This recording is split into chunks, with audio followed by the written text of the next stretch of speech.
News Channel Nebraska. This is home.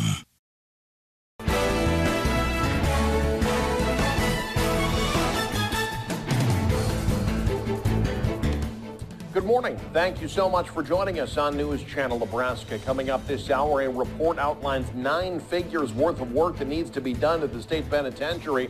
What some senators have to say about it coming up. And should the unicam rule no longer be nonpartisan? Some lawmakers think so. We'll get into that and much more coming up. But first, your AccuWeather forecast. Thank you so much for joining us here on NCN today. I'm meteorologist Morris Langworthy. We're watching some light snow moving across the state today, being initiated by a larger system well to the north of us.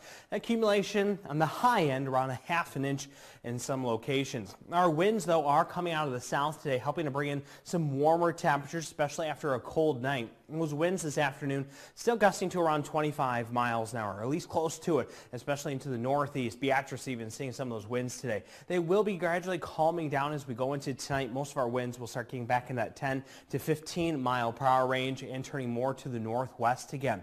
A very quiet weekend is going to be ahead of us, still with some chances for some cooler nighttime temperatures. Now for today, we'll see 41 degrees in Scottsbluff, Ogallala at 40, with 28 degrees in Norfolk and 30 degrees in Lincoln, 38 in McCook today.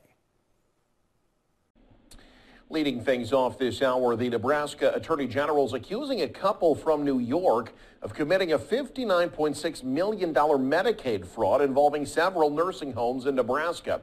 In a complaint filed in Lancaster County, Joseph and Rosie Schwartz and Skyline Healthcare are accused of making decisions that were detrimental to 22 Nebraska nursing homes in order to enrich themselves. The homes were operated under the Cottonwood Healthcare name. The couple's facilities were put in receivership back in 2018. The Lincoln Journal-Star reports the lawsuit says the company made false records and didn't maintain documents in order to receive payments to which they were not entitled. Governor Pete Ricketts has declared building a new prison to replace the state penitentiary one of his top priorities. He's basing his statement off a 300-page engineering report that found NSP needs more than $220 million worth of rebuilds and repairs.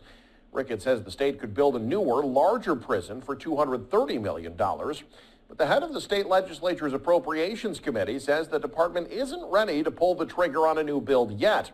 He says they've got bigger issues within corrections to address at the same time. We're trying to